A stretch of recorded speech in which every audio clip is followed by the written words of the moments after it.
Actually, I'm going to have talk a little bit about three different homicides that have occurred in the very recent past here in Hernando County, kind of bring all of them together, and then maybe talk about some things that our public can do to help prevent them from becoming victims, particularly of violent crime. The first one I want to talk about very briefly, and I can't talk much about it because it's still an open investigation, and that's our Hazel Street homicide that occurred on February 7th. It was about 11:30 p.m. Most of you know that there was a 17-year-old victim in that particular case.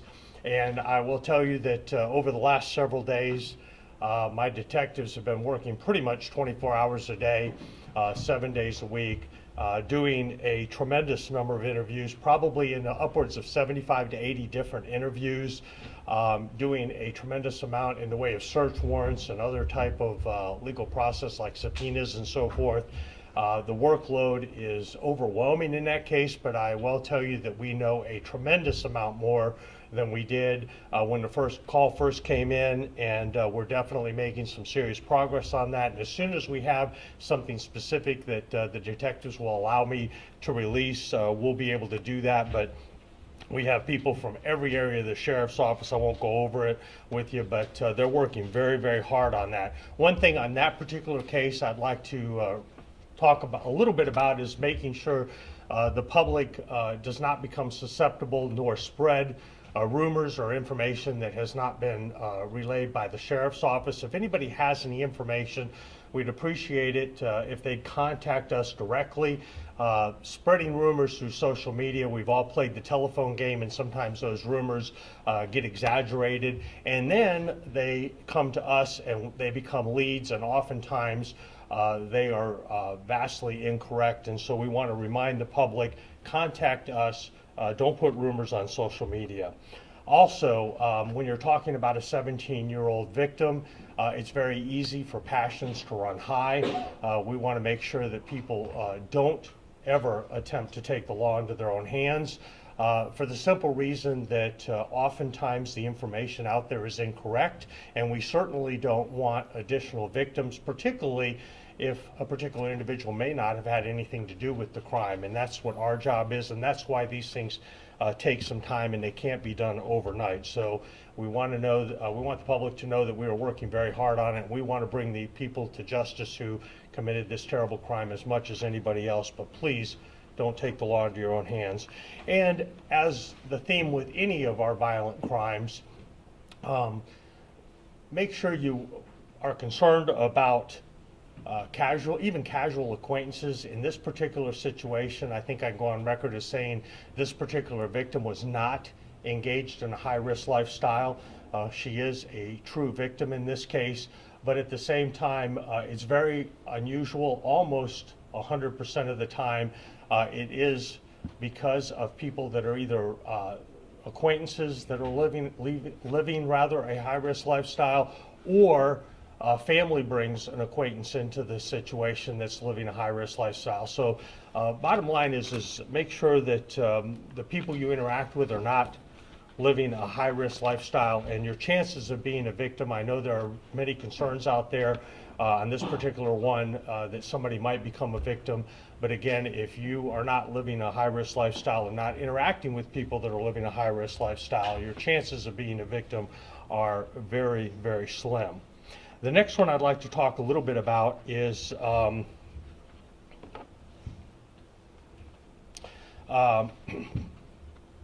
this is a couple pictures of Hazel Avenue here. Most of you know that. Now we'll talk a little bit about a residential fire that occurred on Harwell Street in Brooksville.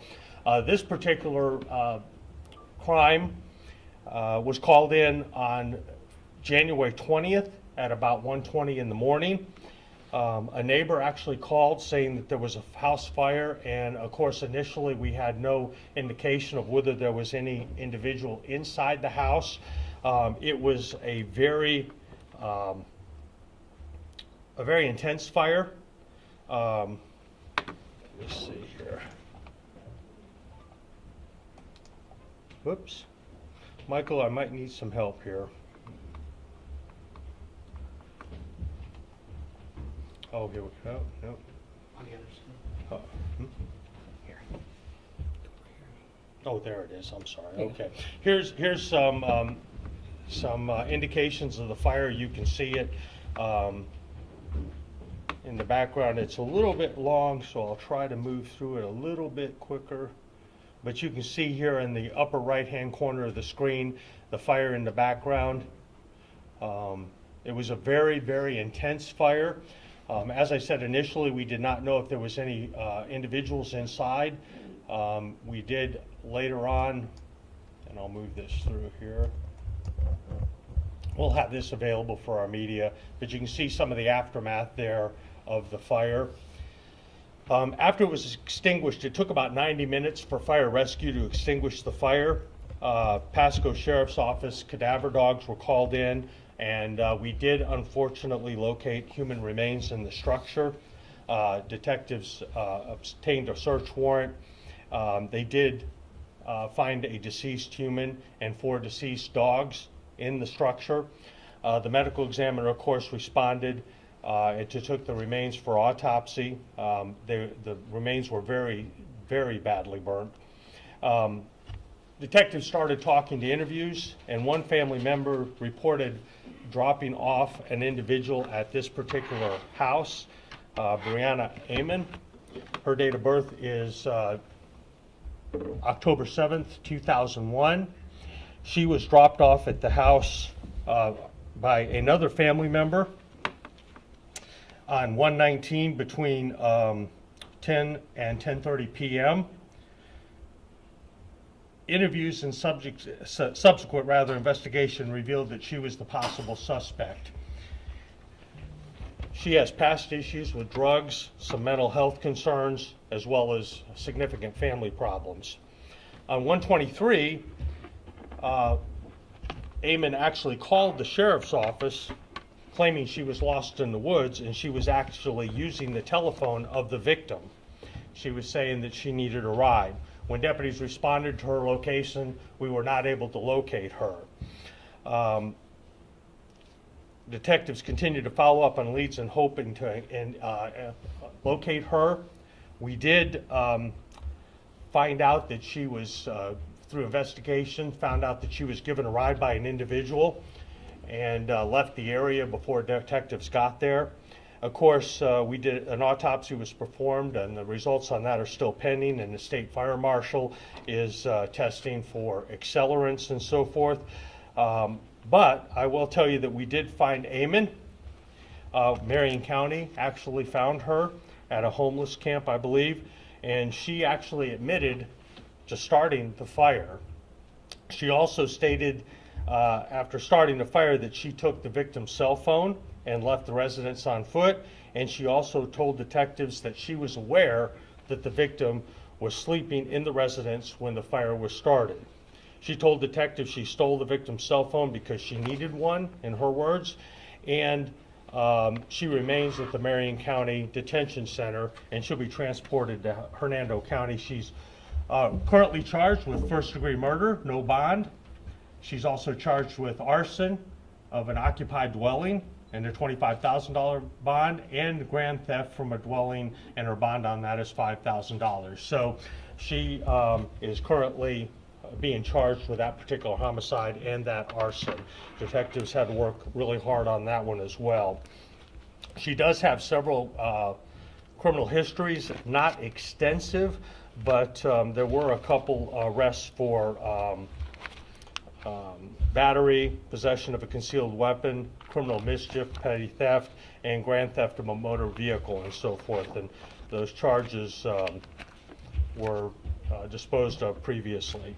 Now, our last one I want to talk about is one that occurred just within the last couple days. It happened at our homeless camp.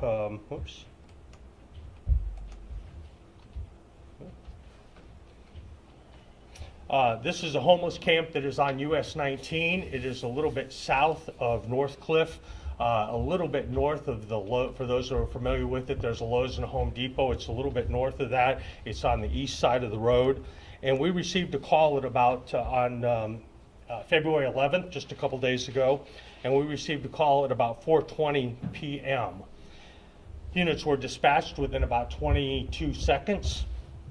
And the first unit actually arrived in that particular situation about 44 seconds after being dispatched. So we had somebody in the area very quickly.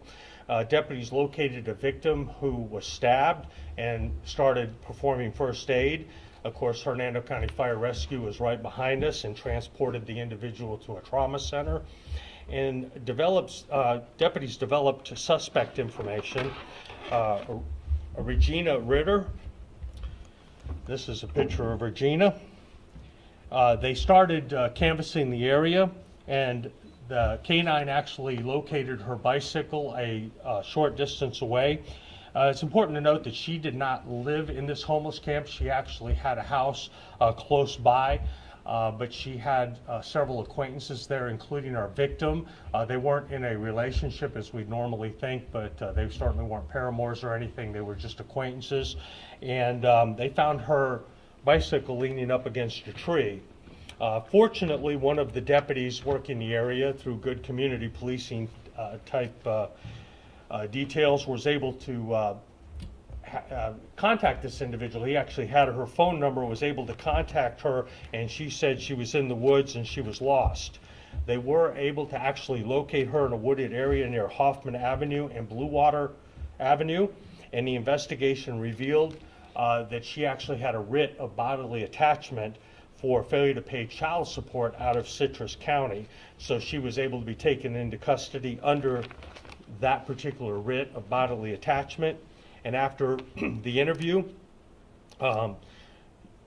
detectives started conducting a search of Ritter's bag incident to that arrest, and located a bloody knife that we believe was used in the stabbing.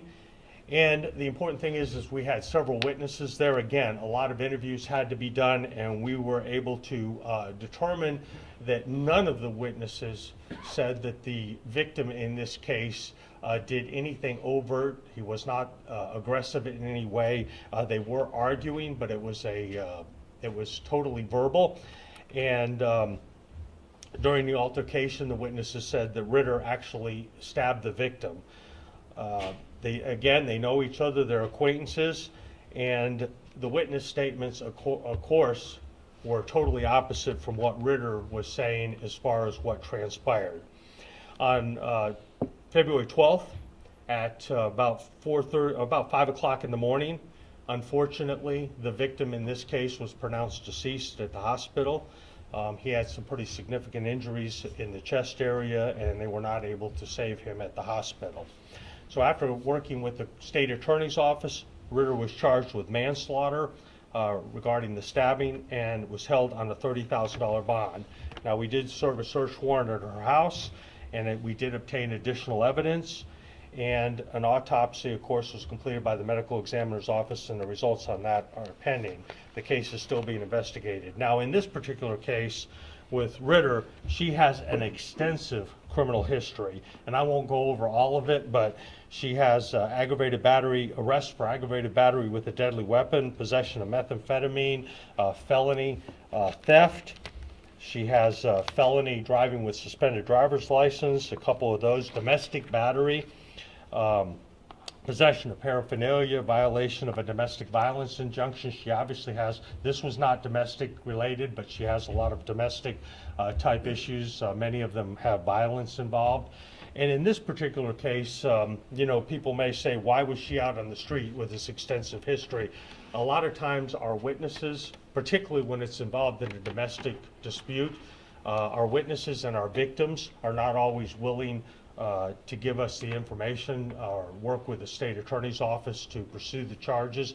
So again, we want to encourage individuals, if somebody is a victim, particularly of domestic violence, to follow through with those charges, particularly if there's violence involved and it's a serious charge, because again, the only way we can prevent these things is making sure these people are off the streets. And I think most people would argue that she should not have been on the streets with her extensive criminal history. So that's a little bit of an update on the three. We have the one that occurred in South Brooksville. We're still under the investigation. and then the 2 subsequent, the arson, which resulted in a death, that we have made an arrest in that, and then this homeless camp, the stabbing, which again resulted in death, and we've made an arrest in that. So on the second 2, I can probably answer a couple questions. I might have a couple detectives here if there's anything specific I can't answer, and I'll be happy to help try my best to answer them for you. Yes, ma'am. On the second case about arson, can you tell us a little bit about the relationship between the suspect and the victim? I've got to be very careful when it comes to Marcy's Law, but I can tell you that they were related. And again, this is a situation where somebody is trying out of the goodness of their heart to maybe take in somebody with some issues, both criminal and maybe some mental health issues, and then ends up becoming a victim. In this case, the worst possible outcome resulted in death, but it was a case where they were related, and the victims, in addition to providing some place for the person to stay, also often hopes that people will maybe help fix up the house a little bit or things like that, and often that doesn't work out. So again, interacting with people, even relatives that are living a high-risk lifestyle, really puts you in pretty serious danger sometimes. And I know you really can't speak to the first case involving that 17-year-old, but there was a second victim who was also shot. Can you give us an update about that person? I don't have anything specific other than the person is obviously still alive, and I believe has been released from the hospital. So that's all I can say on that. But yeah, that person's doing well, all things considered. So, any other questions on those? The first one again, just to ask, you said there were arrests made on the Hazel Street? No, I did not say that. Oh, you did not? Okay. Nope. I said we're working it very, very hard, and detectives, like I said, have been working pretty much 24 hours a day, 7 days a week. And I think it's important to remember that when you have multiple search warrants, these are not one sheet search warrants. They're usually multiple pages. They have to articulate why we want to search a particular residence or some other location, and we have to articulate that to the point where a judge reads that and says, yes, I'm going to authorize you to do that search. And those things can take from beginning to end, each search warrant can take hours and hours and hours, sometimes multiple people involved. So again, I can't say how proud I am of my detectives and how much work goes into it. A very small number of people doing a yeoman's job when it comes to trying to get to the bottom of exactly what happened, and again, hold those individuals accountable for taking a life. So. Any other questions? And again, on the Hazel one, as soon as we have any information that my detectives are comfortable in releasing, we'll again update you, hopefully sooner rather than later, but we will make that available to you as soon as we can. I know that's a big concern because we have not made an arrest in that yet for that particular act, but we're definitely working toward that end. So, any other questions or comments? All right, thank you very much for coming. Appreciate our media partners getting the information out. Again, on the first case, if anybody has any information, if they don't feel comfortable calling the sheriff's office, they can always call in tips to Hernando County Crime Stoppers, and they can be eligible for a cash reward, and they will remain anonymous. If they can give us something specific on that case, we will certainly take it and run down any leads. Thank you all very much. Have a great day. Thank you. Well done. Everybody good?